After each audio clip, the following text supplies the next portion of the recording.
The first set of tests we're going to talk about are two population means with unknown standard deviation. Now, when we dealt with population mean with an unknown standard deviation, we dealt with a t-test. Well, here we're going to deal with a t-test as well. It's named Aspin-Welch t-test or Welch's t-test.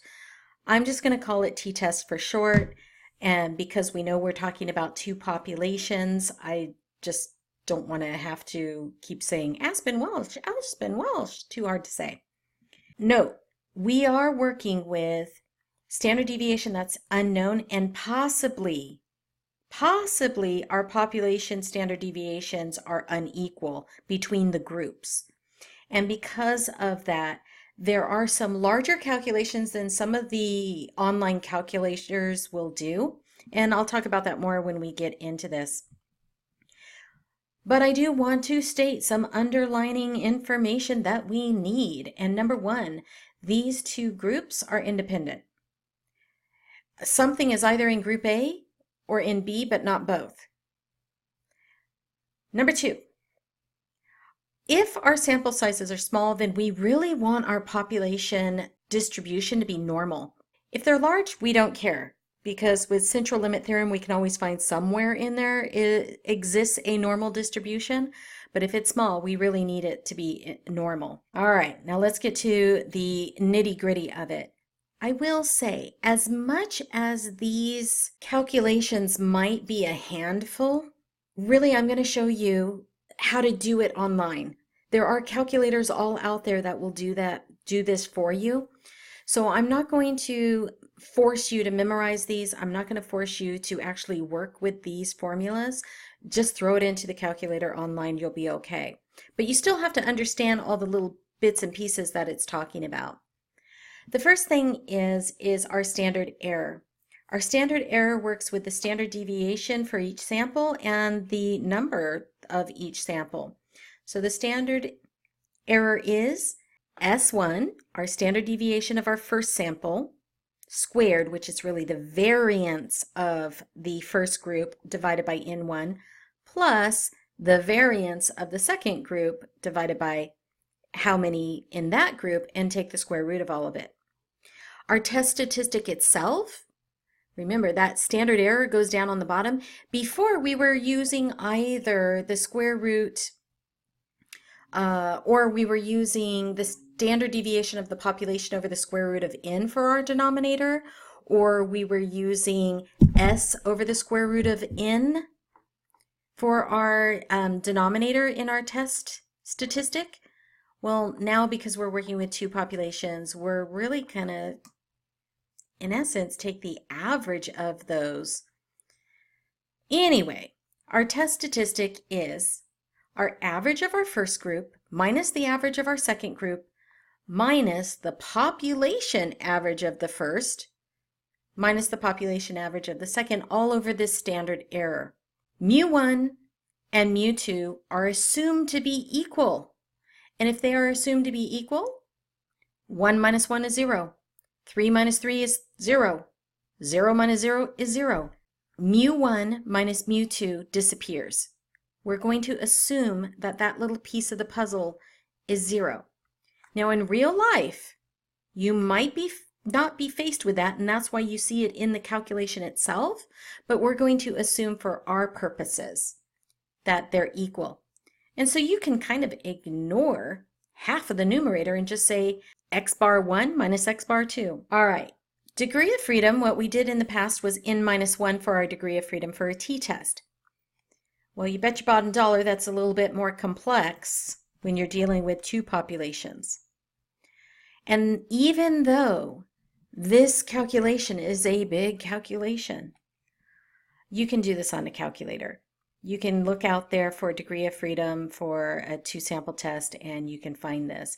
If you are working with the online website that I'm going to show you, or the TI-84 that I'm going to show you, then you actually don't need this at all. The calculator will do it for you. But take a peek at it, see all the kind of complexity within it, and just appreciate it. The second thing is this is very specific when you have unequal standard deviations for the population that's assumed.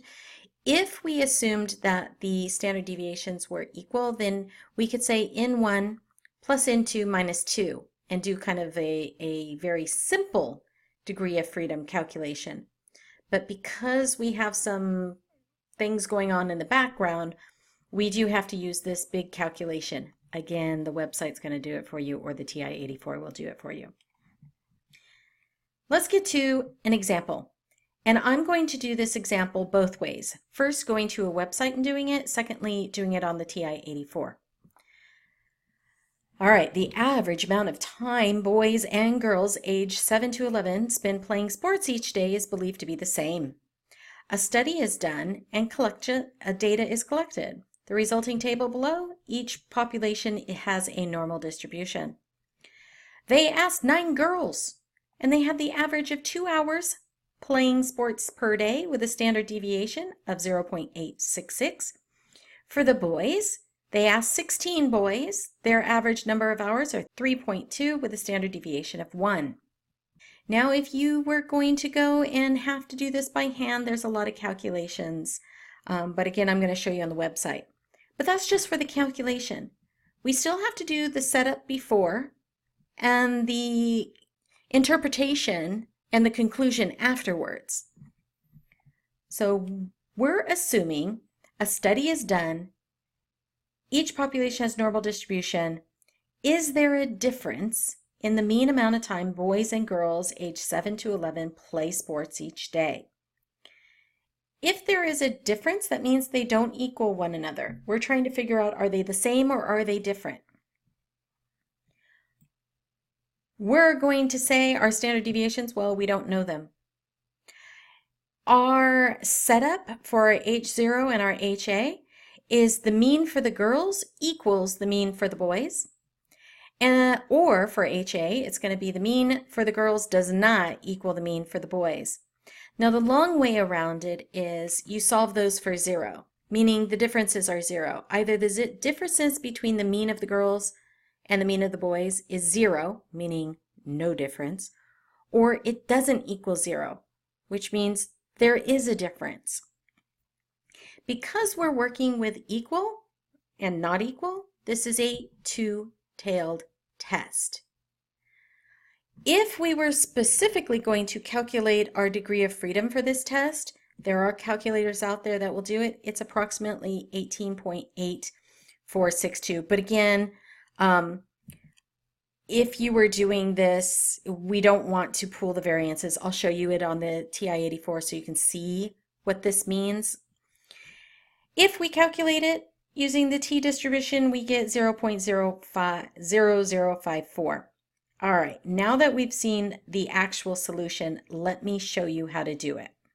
I looked all over for a calculator that would specifically do the degree of freedom in which we need it to be calculated, and I did finally find a website out there called Statistics Kingdom t-test with 2 unequal variances.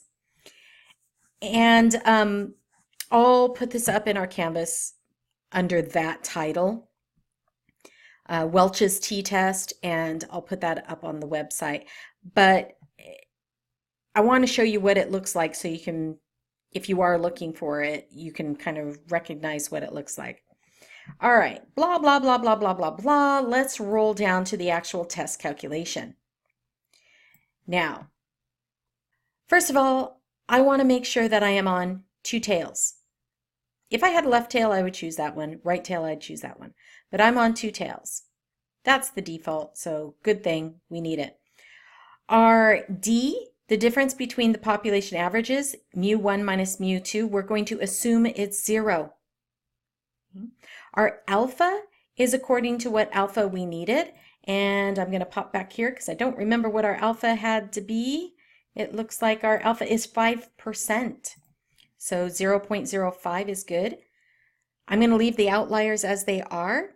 I'm going to leave this last box for the affected size the same. All right, group 1, I'm just going to call group A. Group 2, I'll just call B. It doesn't matter what you call them.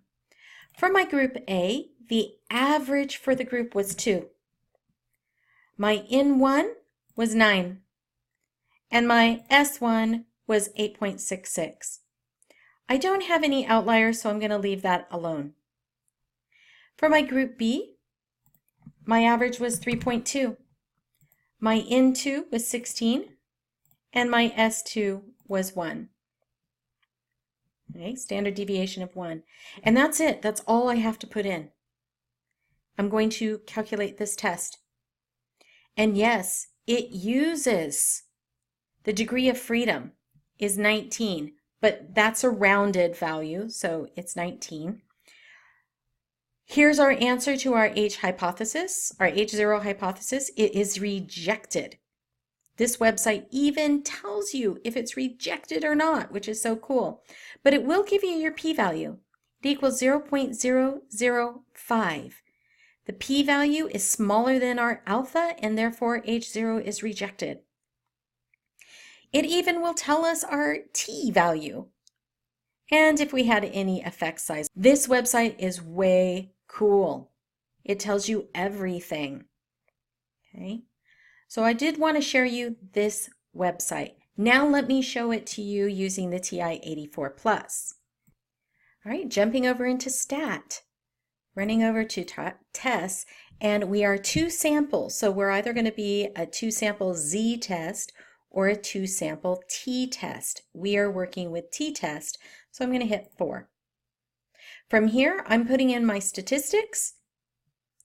My X1 was 2.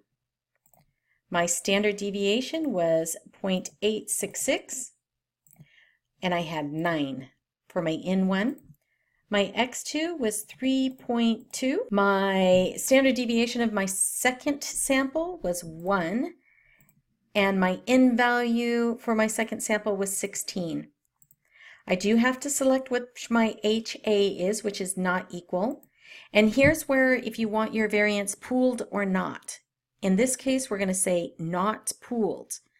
That means it's going to do that higher calculation of your degree of freedom instead of the simple calculation.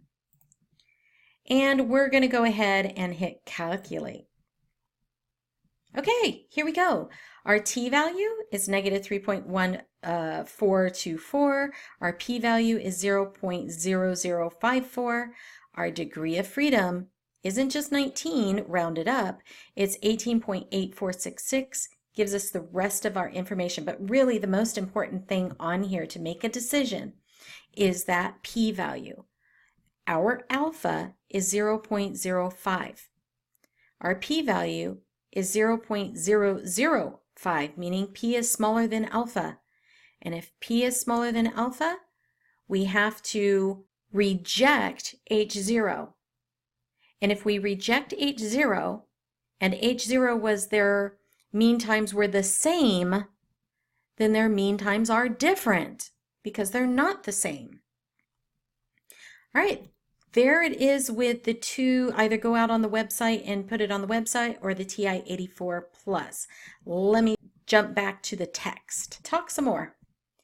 I understand that probably the hardest part about all of these problems, considering we're just throwing numbers into a website or the calculator, is where do we get all those values? How do I know which test I'm going to use? How do I, from the wording of the question, how do I get all the information out of it that I need?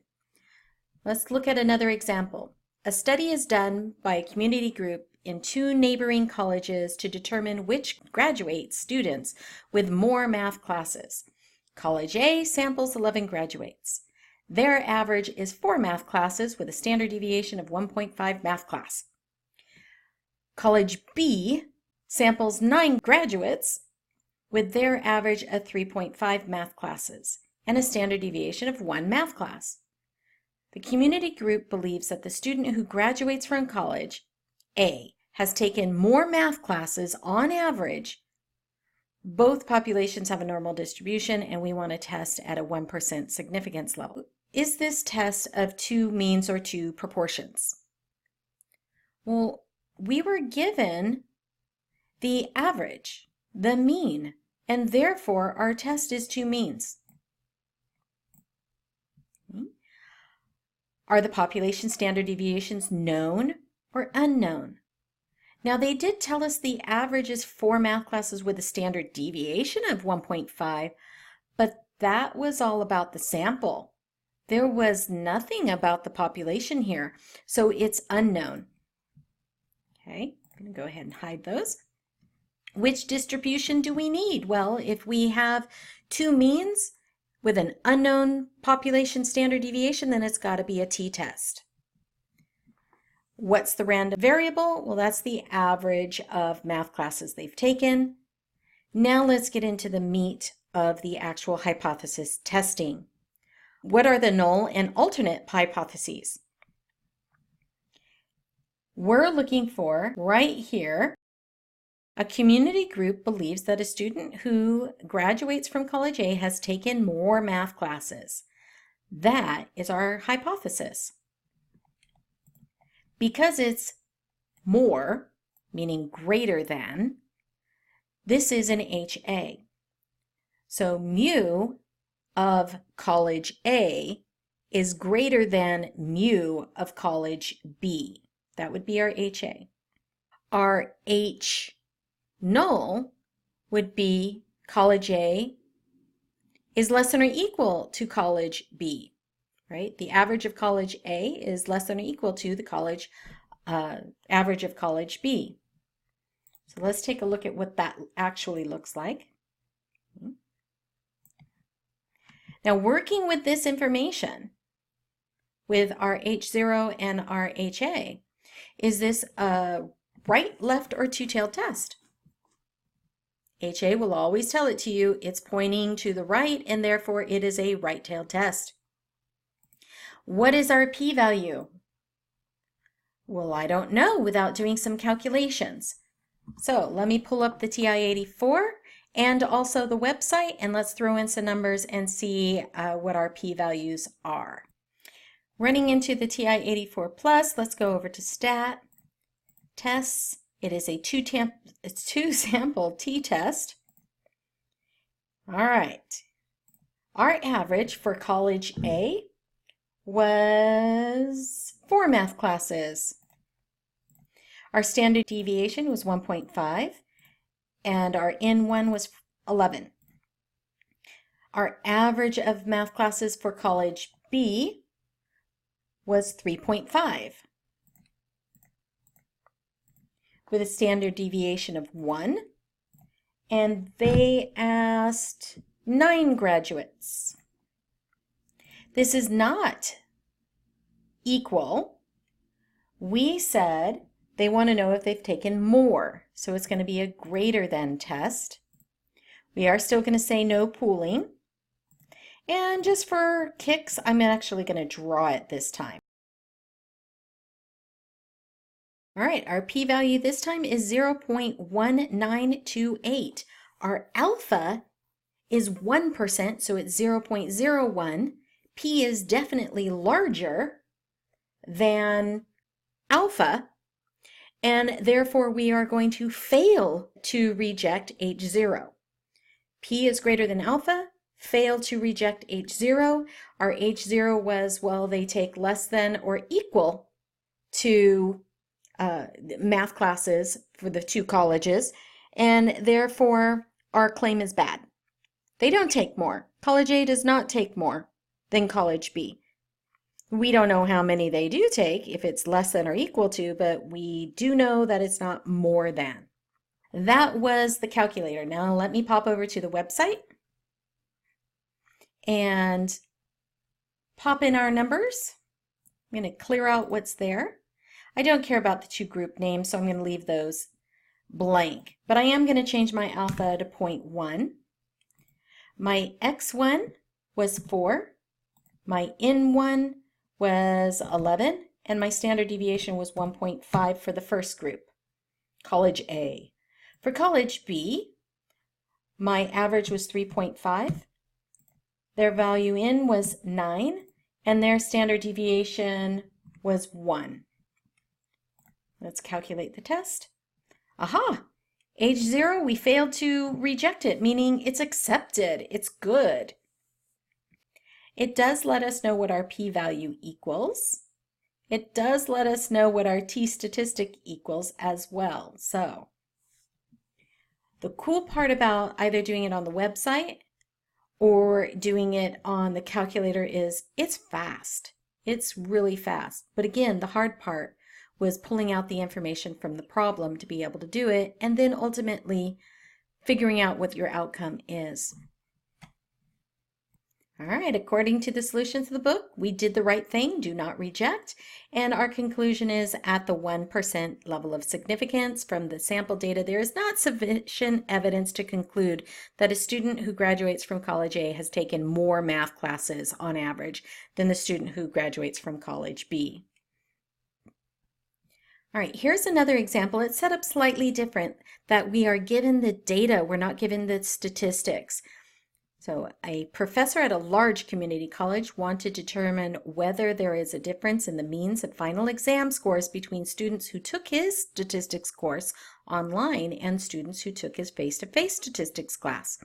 He believes that the mean of the final exam scores for the online class would be lower than that of the face-to-face class. This is always a question we ask ourselves, but we want to know if this professor is correct. Does the online class have lower scores than face-to-face classes? And we are given the raw data. In this situation, I am going to use the TI-84 Plus exclusively. There is a way on this website, I believe, to enter your data. Yeah, I'm trying to, enter raw data. So on the website, there is a place to enter raw data, and you would just put your values here. All right, the first one I want to do is using the TI-84 Plus. I do need to put my data in to list 1 and list 2. So let me show you how to do that. All right, under stat, we're going to go back to our test, go to our 2-sample t-test, and instead of stats, we're going to throw in our data. And we could put it in list 1 and list 2. I haven't done that yet, so let me jump back to list 1 and list 2 and plug in my value. I first want to clear both lists just to make sure that there is nothing inside there and that it's clean for me. Stat. Now let's edit our lists, and I'm going to put in my data.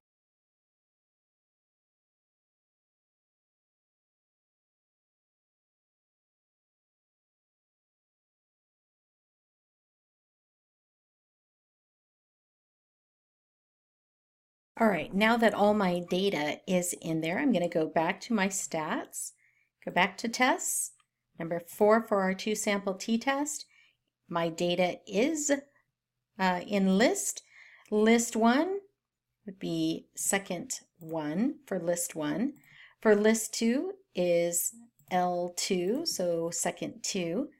And we don't have frequency lists. If we did have frequency lists, we could also put like L3, L4, but each value happens once. We list them all out once, so it's going to stay with 1.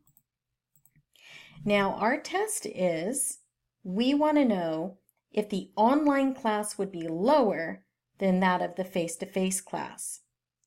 Now I put in online data first, so L1, is it less than L2? It is not pooled, and I'm going to go ahead and draw it again. All right, we are comparing this at a 5% significance level. Our p-value is 0.0011, and our alpha is 0.05. Our p-value is smaller than our alpha, so we need to reject H0. And because H0 is that it was greater than or equal to, we have supported our claim with our data, and our claim was online class has lower test scores than face-to-face classes. All right, I'm going to pop back to the book. Let's go ahead and scroll down, and I'm going to go ahead and show you the solution here. Reject null hypothesis, yay, we came up with the right decision, and the professor is correct. The evidence does show that the mean of the final exam scores for the online class is lower than that of the face-to-face classes. All we can say is that it's lower. Lower by how much? We don't know, but it is quote unquote lower, at least at this 5% level of significance from the sample data. There is sufficient evidence to conclude that the mean is lower than, the mean scores on the final exam for the online class is less than the mean for the final score on the face-to-face class. We have enough evidence to support our claim. Now, I've put up a video in our Canvas area about this Cohen's D that I do believe this video can explain it in a very simple way and that use graphics, and I really, really like it. So I want to turn you on to that video to get probably a deeper understanding than what I'm going to go over right now. But in essence, we have been talking about alpha and our p-value and making decisions based on those. But the difference between failing to reject H0 and rejecting H0 is so minuscule, it's so tiny. Let's say I have an alpha of 0.05, 5%, and my p-value after running my test becomes 0.0499. Well, that means p is less than alpha, and therefore I would have to reject H0. Now, on the other hand, what if p comes out to be 0.0501? Then I would fail to reject H0. So that very tiny, that 0.0001 makes the difference between failing to reject something and rejecting it. Because of that, we also have some measures that we're interested in, and one of them is Cohen D. Cohen D is a way of looking at your data and finding the effect size. And it comes in three varieties: small, medium, and large. Small is small, medium is medium, and large is large. But what does that mean? Small, you cannot see the effect without doing some very close studying of your data. Versus large is you can see it with the naked eye. For example, you go to 10 different zoos, and each of the zoos have 2 lions in the pen. They have a full-grown male lion and a full-grown female lion. And you go back and you can make a statement that on average, male lions are larger than female lions. You can see that with the naked eye. You didn't run any numbers. You didn't go and weigh any lions. You didn't, calculate anything. You can see it with the naked eye. And therefore, you can make, that is a large effect. Now, there is a calculation that goes along with this Cohen standard. But I'm going to show you a very easy way of doing it. And but I do want to still turn you on to that video so you can get a deeper understanding of what I'm talking about. Now, let me pop back over to that video, the website that we were talking about, and I'll show you. It was our example about College A and math classes taking more math classes than College B. So in College A, they took 4 classes on average. They asked 11 people with a standard deviation of 1.5. For College B, they took an average of 3.5 classes. They asked 9 people, and they had a standard deviation of 1. And then we clicked on Calculate. And at the bottom, it gave us our p-value, and it actually also told us what to do about H0. So here we go. H0 said, hey, accept H0, meaning do not reject H0. And our p-value equals 0.3859, blah, blah. And it even gave us our test statistic. But right here, it calculated our effect size. Our effect size is medium at a 0.38. A small effect size would be anything up to a 0.2. A medium is anything above 0.2 to 0.5. And a large effect size is anything over 0.5. Okay, so that's all I want to say about the Cohen's d. I say make your life a lot easier, rely on this website. Again, I'm going to post this up in our Canvas area so you have easy access to it. All right, so that's it for this lesson. Until next time, be seeing ya.